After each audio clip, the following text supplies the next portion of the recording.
പ്രിയപ്പെട്ടതൊക്കെയും നഷ്ടമാവുന്ന അപൂർവ രോഗമെന്നെ കീഴ്പ്പെടുത്തിയിരിക്കുന്നു. നഷ്ടങ്ങൾ ഒരുപാടുണ്ടായിട്ടുണ്ട്.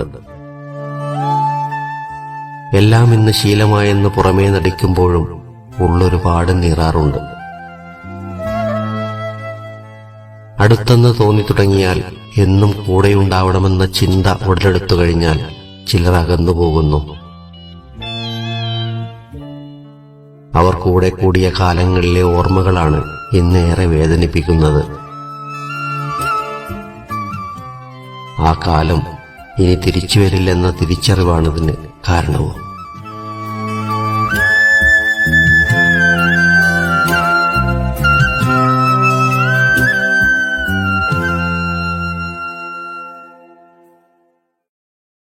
Download ShareChat.